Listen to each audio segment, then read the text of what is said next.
Well, hey, friends, happy Thursday. Welcome to So What, the Marketing Analytics and Insights live stream from Trust Insights. As always, I'm joined by Chris and John. Today, we're talking about Google Analytics competitive benchmarking. And I really like this topic because one of the questions we get asked a lot is how do I compare myself against my competitors? How do I know if the marketing that I'm doing is helping me get ahead in a competitive way? How do I pull some sort of a competitive report? And what we're going to go through and what we're going to walk through is how to answer a lot of those questions all within your own Google Analytics account. So we talk about Google Analytics a lot on this show, but it really is the best foundational piece of your MarTech stack in order to understand what's going on with you and your customers and also your competitors. So let's dive into the competitive piece. Chris? All right. So this is specific to Google Analytics 3 or the Universal Analytics. This is not a feature that is available in Google Analytics 4. I sure hope that someday it is because it is incredibly useful. But as of right now, it is a Google Analytics 3 thing only. So if you want to follow along, that's great. Fire up your Google Analytics 3 account. And what you're going to be looking for here is the left-hand side. Go into the audience menu. Scroll down until you get to benchmarking. You can open up that sub-menu. And you get three things: channels, location, and devices. The one that's going to be the most useful for us is going to be channels. And when I click on that and head into here, what we're going to see is our website, and then we get to specify an industry that is composed of an anonymized grouping of similar sized companies. So let's go ahead and just start at the default. Business and industrial. This is what you'll see when you first sign in. And what you're looking at here is the industry, the country or region, and then the size by daily sessions and how many websites form this benchmark. In this case, it's 25,000.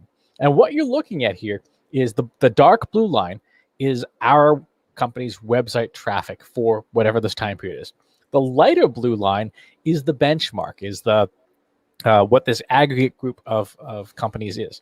Now, what we want to do, first things first, before we do anything else, is we want to get something as close to our company as possible. So inside of this menu, you can dig around and see what are the different types or categories of website. So we're going to go into business and industrial. We do a lot of stuff in marketing and advertising. We're going to tap into here. And then there's sub industries in here as well. So all advertising and marketing, which includes things like PR, telemarketing, sales, direct and email. I'm going to go with all advertising and marketing because we do a fair amount of that. What you'll see happen is the benchmark rearranges itself. It tells you now there's only 1,799 properties here as opposed to all. Now, if I can choose geographic restriction, let's go with the United States, all regions. And what happens is, as you get more and more specific, the benchmarks change with the caution that sometimes if there's not enough websites in that thing to make it anonymous, Google will say, hey, we have no information. So in fact, let's dig in a bit more, see if we can do our state of Massachusetts. And this should give me an error. It should say, like, I don't have enough. Oh, actually, no, it doesn't. Let's go to 100 to 499. Yeah. So actually, it turns out that there are just enough advertising and marketing companies in Massachusetts that we could look at similar size companies. So go ahead, Katie. I was going to ask Chris. So the way in which Google gets this information is how you set up your Google Analytics account in your settings. And so I believe, Chris, correct me if I'm wrong, benchmarking is one of those toggles in your admin that you actually have to turn on.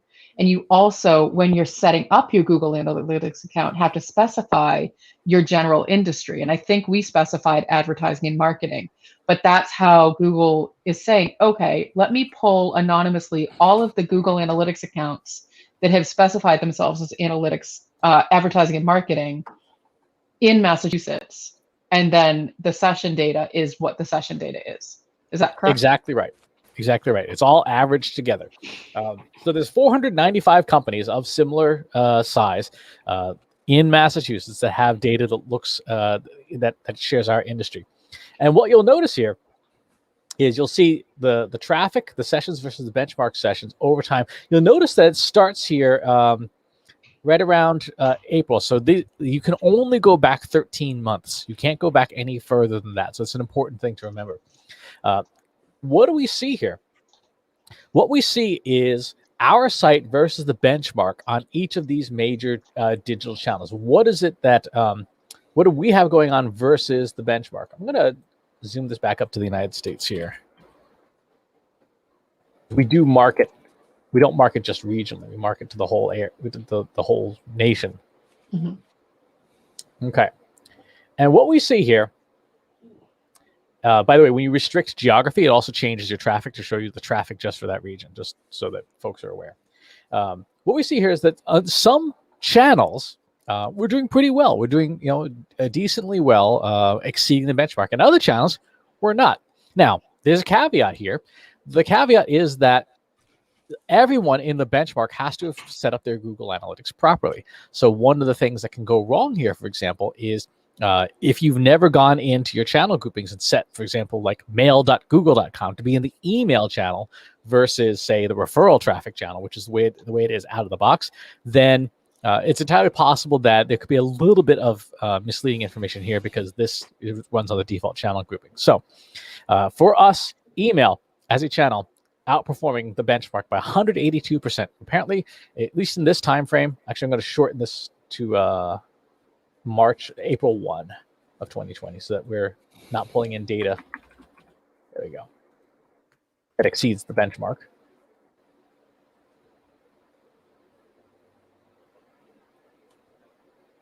The suspense is killing me. Yeah, the processing time is killing me. Well, what I like about this kind of report is, and I know we're going to get into sort of the so what and how do you use it, is that you can look at yourself up against your peers, and then you can look at your stretch goals. So where you are now versus where you want to be, and it will give you some direction around the things that you need to work on. But I do think that that's an important caveat, Chris, of making sure that when you're looking at the data, that not only is your data set up correctly with the channel groupings, but keeping in mind that the other companies that you're competing against might not have it set up correctly. So it's not meant to be an exact competitive tool. It's meant to give you guidance in terms of what areas you could build a little bit more resources in. Yep, exactly. Okay, that decided it was just going to go on vacation. There we go. All right, so from April 1 of 2020 to now, we're looking at we did 151% better than the benchmark, right? In terms of apples to apples for email traffic. For social media, we were about 2.5% below the benchmark. So so for other similar companies in our space, we didn't do quite as well with social media. Then we go to referral traffic. This is where we might, for example, might want to have a PR firm because we did very badly against the benchmark, 84% less than other sites for referring sites to send us traffic. Direct traffic, I'm not terribly concerned about here because direct in Google's language means we don't know where the data came from.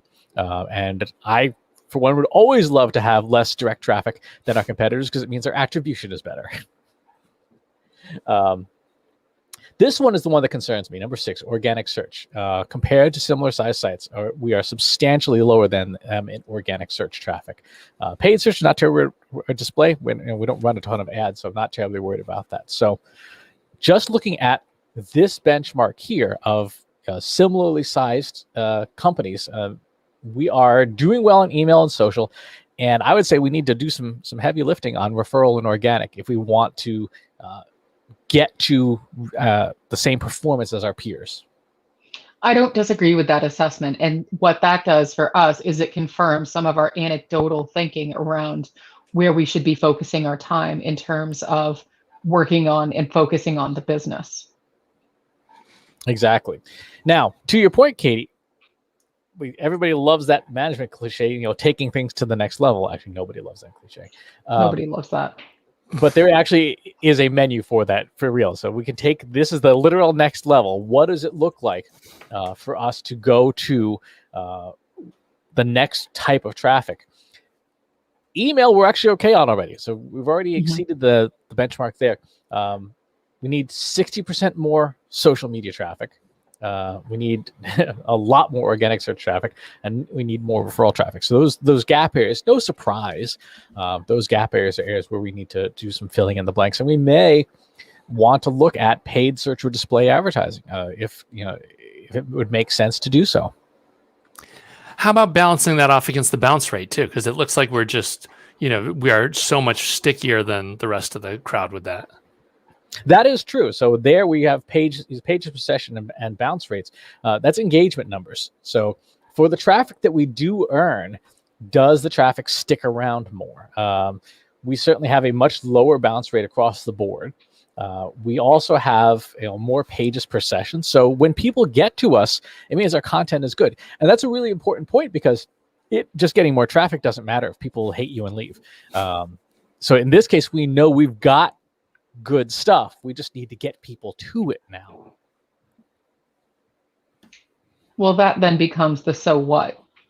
So what? What do you do with this? How do you get more people to, your website? And, I think it's also interesting. So we know we do a lot with email, and email is one of those channels that we have control over. However, as we've said before, like when looking at like an attribution model, we're over indexed on email alone.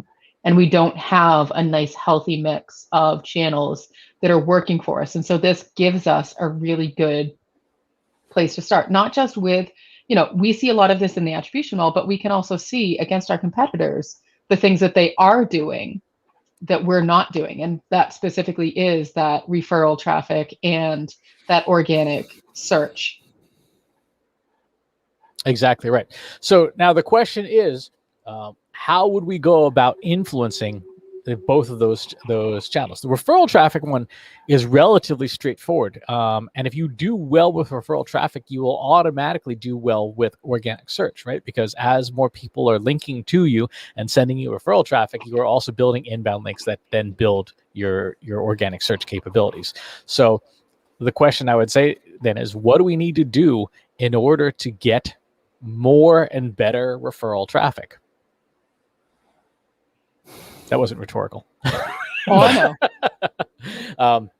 Make more friends.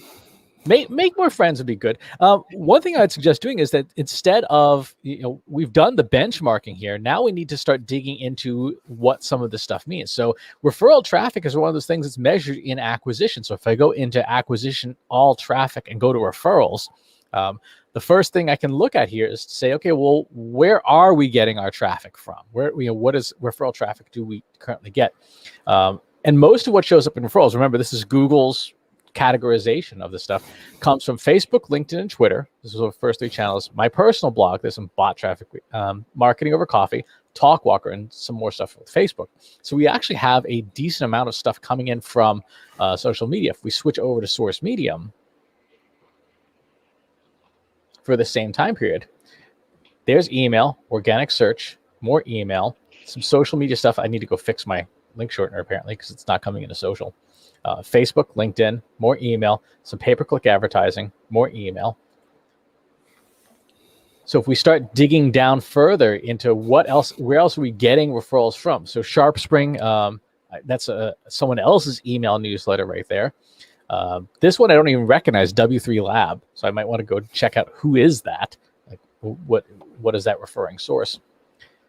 Expand this further. We Who's have that impact jerk from Marketing Over Coffee that keeps showing up on here? Oh yeah, baby. That's all I got.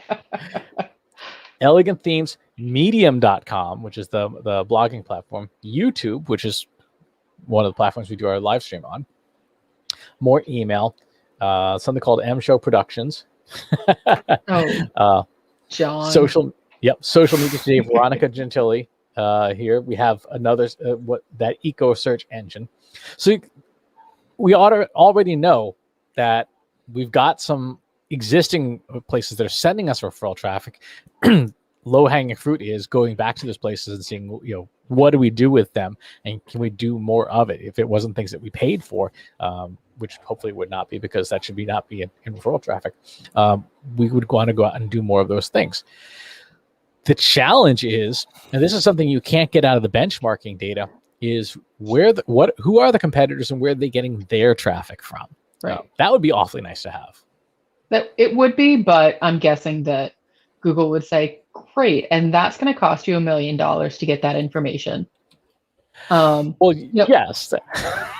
But it does occur to me, to your question of like, how do you get more referral traffic? One of the things that is generally pretty foolproof is guest blogging. So if you yourself can land, a guest blogging post on other, major providers, like, for us, it would be a Talkwalker or a Marketing Profs, or even, a Marketing Over Coffee or a Martech, or those types of outlets, that would then be that well-known asset to then drive traffic back to us. Exactly. So one of the ways that we identify stuff like that is to actually look at those backlinks. Take a competitor and where is it that they're getting their backlinks from. So I'm going to pull up our SEO software here. You can use any SEO software you like. They all pretty much do the same thing when it comes to backlinks. I'm going to plug into the Site Explorer here, and let's look at Marketing Over Coffee as an example. I'm going to pull in the backlinks report. These are the people who are linking to Marketing Over Coffee. It would be a good idea for us to figure out, okay, how can we, who else should be linking to us? So we have like WordStream, for example, 99 Signals, 30 Best Podcasts. Real simple, straightforward thing that I think would make a lot of sense. Trust Insights has a podcast, right? So if for all these places that have, 30 Best Podcasts or whatever, ask them, hey, would you consider adding the In-Ear Insights podcast to your list for next year's thing? But again, great way to just get an understanding of who's linking in and start building those referral links. Some tools even have what's called link intersect, which I think is kind of interesting. So let's put in marketingovercoffee.com. Let's put in my personal website. Let's put in marketingprofs.com. Who doesn't link to trustinsights.ai. So this is going to go through and look at who is in common for the backlinks to those other sites that is not linking to Trust Insights. Who those things are, how many intersections there are, HubSpot, Business Insider, HBR, Salesforce, and so on and so forth. Again, this is a great punch list of who are the platforms that we might want to go after and try and get links to the Trust Insights website, Marketing Insider Group, and so on and so forth. Mm-hmm. Yeah, so is it really, though, this is just kind of the classic SEO blood and guts of somebody has to go down the list and be like, hey, wouldn't you love to get a post from Trust Insights? I mean, there's really no other way around that, is there? I mean, that's the short version of it. The ideal would be to identify maybe the top 5 or 10 and build some strong relationships with those folks first before you pitch them, because nobody likes getting those link pitches. They go immediately in the trash bin, or other bad things happen to people who send those. You sound like you speak from personal experience, Chris. I will plead the fifth. Fair enough. So we've done our benchmarking now in Google Analytics, and we've identified what the area that we think is a problem for us, one or more of the problems. So now this is how you go in and you identify, okay, well, what do we do about this thing? Chris, is there a way, I know there's a way, is there a simple way I should qualify to turn this into dollars? So for example, I know we've done this exercise for a client where we were able to say, by not focusing on your organic search, you're leaving X number of dollars on the table. And I don't expect us to go through that exercise live, but something for us to think about is, for us not focusing as much on referral in organic search, what kind of money are we leaving on the table? Yeah, that's a good question. The short answer is, in theory, yes. And we can walk through a toy example of that. I'm going to hit export and just turn this into an Excel spreadsheet, because that sort of computation is not something you can do in the Google Analytics interface itself. Correct.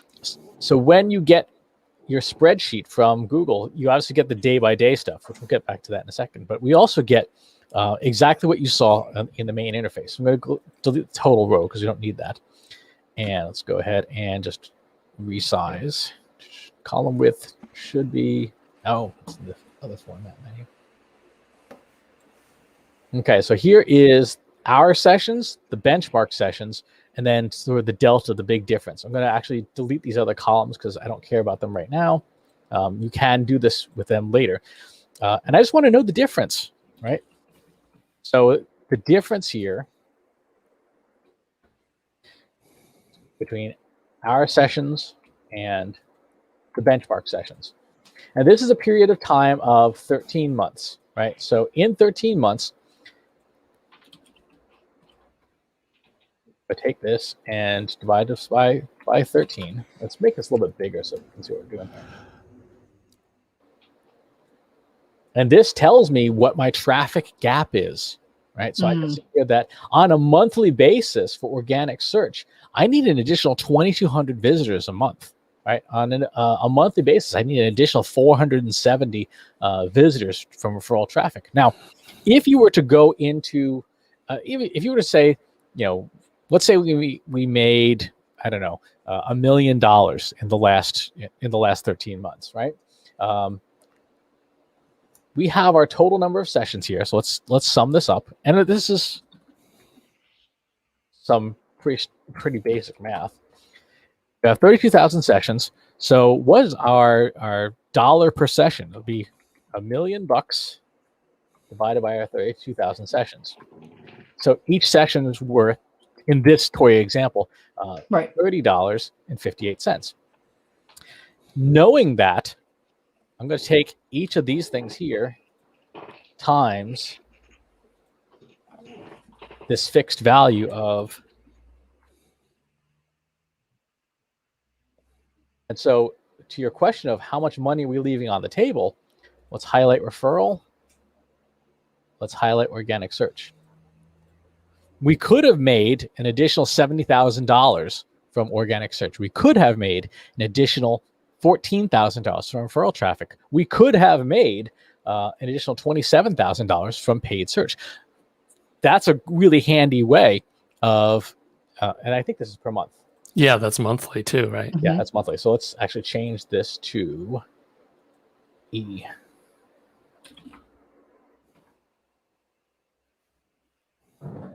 There we go. I mean, those are not insignificant numbers. Right. So Even on an for social. annual basis, on an annual basis, we could have made an additional $900,000 from organic search if we'd gotten our act together and made it a priority, or hired an SEO agency, right? And one of the things is if you're too busy to do something, you hire. We've been working with B Squared Media for some of our paid search advertising because we just don't have the time and the expertise to do it. And when it comes to like how much do you want to spend, this is one possible way to sort of set like maybe a ceiling on your budget to say like, I'd be willing to spend up to this amount, because if I could reclaim that, in this example of making $1 million, that would be how much money. Now, if we want to be, let's tone that down a bit. Let's say it was just $100,000. Even there, would you invest, say $20,000 in paid advertising for the year to make 35? That seems like pretty good ROI. So this is a really good way to tune this to figure out, okay, if traffic equals conversions, which most of the time it does in some form or fashion, and I can generate more traffic, I should see more conversions as long as the traffic is qualified. And this is how much money we could potentially bring in if we got that kind of traffic in. This is a really handy back of the envelope calculation. Again, it's not precise, but it's really helpful, especially if you're trying to justify, this is why we need more focus on organic search, or this is why I need my team to do more outreach to get placements. Or this is why we just need to not do the bare minimum on social media, because again, $500 is not insignificant. It's still money that's being left on the table. Yeah, exactly. If somebody said to you, would you like $500 right now? You'd probably say, sure, what's the catch? If they said there's no catch, like, okay, then yes, I would take $500 from you, strange person who's giving away lots of money. You just way overcomplicated that example. What else is new? Sure. But this also helps us prioritize too, right? Mhm. Ignoring direct and other, we should probably just delete those because those are meaningless. Of what's there, that's weird. I'll just black those out because that's just not helpful. Of these values, organic search really has to be our priority. It has to be. Now. The good news is, because referral traffic and organic search are so tightly entwined, doing one well usually helps the other. But it really has to be a priority going forward for our data if we want to bring in that money. At the same time, not taking away from the channel that we're killing it on, right? So if we extend this calculation more, email marketing, we're bringing in X amount of over what our competitors are bringing in, right? Which, by the way, is an important distinction. Is we're measuring on the difference. So if we were trying to talk about revenue and market share, we're doing well and we're compensating for the loss in some other areas with email. So we don't want to lose traction there while we try and figure out how do we fix these other things. Completely makes sense. It's interesting there too with how it looks like, well, it is saying clearly that we're pretty close to the hunt on social, and so some people would think, oh, then let's put more gas towards that and really lean on it. But when you look at how far out organic search is in the dollar figure, if you had to pick, hey, we can make a 10% improvement in any one of these, suddenly organic search is just obviously where you want to throw the cash. Exactly. And again, this works for any kind of company. We're here essentially amortizing out the digital aspect. We don't do a whole lot of marketing other than digital, so this does work pretty well. It will work less well, like if you have a substantial brick and mortar presence, because you would have to do some statistical analysis up front to see if website traffic correlates to feet coming through the front door, and if it does, great. If it doesn't, then this calculation may not necessarily be as helpful. Oh, I see. Because you're saying we're able to just throw the whole revenue number onto that, whereas we can't do that if there's other channels outside. Exactly. One of the things that you could do is you could take all of the channels that you have and run a correlation analysis to figure out which channels have a higher mathematical correlation to that revenue number, and then figure out, yep, like these are the ones that we can use this analysis for. These are the ones where we can't. Interesting. So so what from this is we best get our acts together in terms of our own SEO for our own website. And that includes the technical on-site SEO, making sure that the website itself is functioning correctly, re-optimizing older pages, and then what net new content do we need to be creating. And so that's where we need to take our SEO. Chris, I know that one of the other bullet points you wanted to cover in this episode was how to forecast your traffic. I will actually park on that for a second because I want to go back to something you said. When we were looking, and this is something that John pointed out in the benchmark, we're looking at like the content performance in the benchmark. The content's not the problem. Where, from an SEO perspective, if I put our site into the SEO tool of choice, to me, looking at this becomes pretty obvious that in the last year, we've really plateaued in terms of inbound links, right? This is the issue that we have, is that we have essentially held still at the number of inbound links that we get. We don't have a problem with attracting people with content. We have a problem with the ranking itself, the ability to show up for any given search. And that comes from inbound links. And I know that we, like our technical stuff, we know from other episodes we've done of this show that our technical's in pretty good condition. Our content's pretty decent. It's okay enough that we see that from our most valuable pages assessment. We see the big headline content like the resources, like the Instagram talk and stuff. They do well. Where we really suck is we're not doing any pitching. We're not doing any linking. And And you see that because referral and organic are the two problem areas that march in lockstep, right? So we're not doing enough to get out to other people to bring them in. If we can do that, we'll actually see substantial multiplier effects because the content's already good. So how do we go about now getting people to link to our resources, to link to this show, for example? That's where our gap is. Makes sense. I think one of the things that we used to be able to rely on was the speaking circuit. And that's starting to crop back up. I mean, Chris, you're fully vaccinated now. Shows are starting to open up as it becomes a little bit safer to do so. So I do think that will start to help, but I'm making the assumption that the lack of speaking that we've done over the past year and a half has definitely been part of that hit, because those events like to talk about the speakers. There's a reason they have those speakers, because those speakers are known. So they link to their sites, they link to their assets, and we just haven't had a lot of those opportunities. Yep. I think that's certainly part of it. The other thing that, if you look at what gets links, inbound links on the Trust Insights website, when we go in here, let's look at Top Pages 2.0.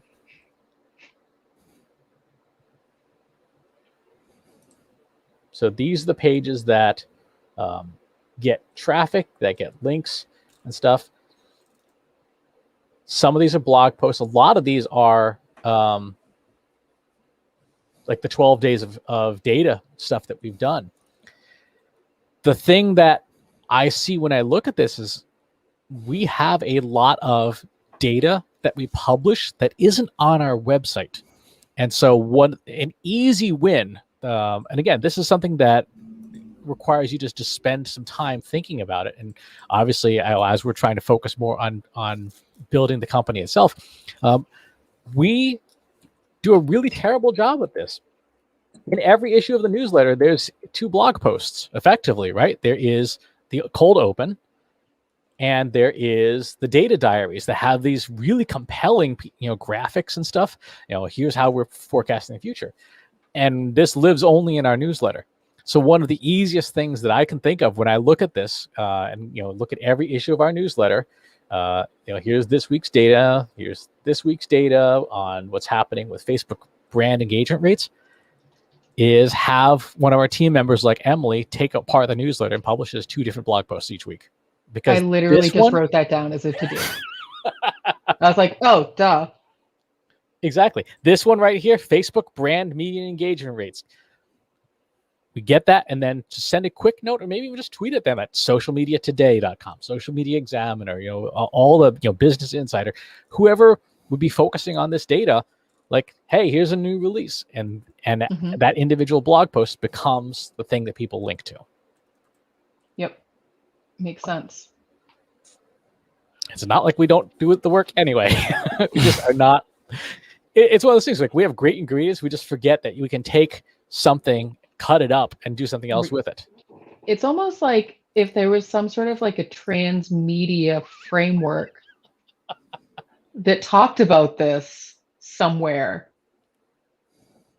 No, but I mean, I always find these live streams beneficial, not only as we're demonstrating, but also because we use ourselves as an example. It always sort of gives me that, aha, here's what we need to be doing instead. Because we're now taking the time to really dig in, because in just looking at the benchmarking, my thought, seeing organic searches, okay, we need more content and we need to re-optimize the content that we have. But that's actually not what's happening, because we have content. What we need to do is get more of that referral traffic back to our site with that content. And that's just such a different tactic. And I would have been focusing in the wrong area. Yep. And when you think about it now, we have our Monday summary blog post. We have the podcast that gets published on Wednesdays. We have the live stream summary that gets published on Fridays. If we split up the newsletter to 2 blog posts, one for Tuesday, one for Thursday, now we have a cadence of 1 new piece of content every single day of the week. That is a very fast pace without having to do a lot of extra work. And by doing that, it gives us obviously more stuff we can push to our social channels. It gives us more things we can run ads to.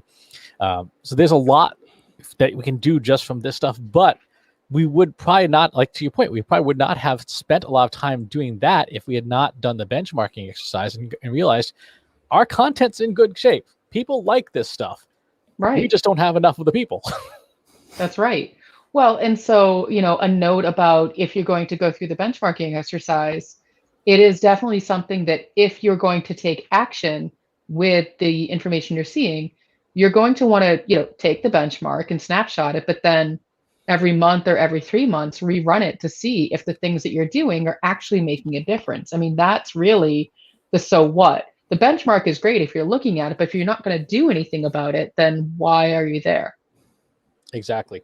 The other last twist I'll say about benchmarking is that you also want to pay some attention. If you go into Google Analytics, go down to conversions, go into multi-channel funnels, and assuming you have everything set up properly here, you're going to want to just take a look at either here or in your model comparison tool for which channels also convert the best. Because if you look here, referral traffic in both last click and in assisted, referral traffic's kind of near the bottom, right? So the traffic that we're getting from referral isn't great quality. So this tells me that our current strategy for referral traffic doesn't really work. So whatever we're doing right now, like if we had a PR agency, for example, we would say, like, look, you guys suck. You're getting us crap traffic that doesn't convert. We don't have a PR agency, so we can say that. Right. You're looking at the PR agency. Exactly. It's no wonder we don't work at a PR agency anymore. So to your point, we would want to start this publishing and that outreach, that, it's composing a tweet saying, hey, you might be interested in having that be something that, just pings people. Then we look at this data as well in 3 months, along with the new benchmark to say, did we get new referral traffic? Great. Was the traffic any good? This would be the way to test that. Well, and I think that that's definitely the differentiator, John, as you smartly pointed out, and Chris, as you're going over, is it any good? Because getting plenty of traffic to your website is fantastic. But if people aren't staying, if people aren't actually reading the stuff, if people aren't coming back and engaging and actually converting, then who cares? Yep, exactly. At worst, it's attracting, bots and spam. Nobody needs more of that. No. So that's benchmarking and then what to do about it. And one of the challenges that folks will run into is the knowing what to do about it. So that you can do the benchmark exercise, but then you have to be able to interpret the results. And so don't just run the benchmark and dump it on somebody's desk and hope that they get it, because they probably won't. You're going to need to spend some time with that. And if you'd like to get a second opinion on your benchmark, just go ahead and ping us. Go to trustinsights.ai/contact, and we're happy to talk about helping you get that second opinion. Or if you're not even sure if your Google Analytics is set up correctly, we're happy to help with that as well. Because that's where you got to start. Exactly. Any parting words? Check your reports and go do something. What he said. All right, folks. Thanks for tuning in. We'll talk to you next week. Thanks for watching today. Be sure to subscribe to our show wherever you're watching it. For more resources and to learn more, check out the Trust Insights podcast at trustinsights.ai/TI podcast and a weekly email newsletter at trustinsights.ai/newsletter. Got questions about what you saw in today's episode? Join our free Analytics for Marketers Slack group at trustinsights.ai/analytics for marketers. See you next time.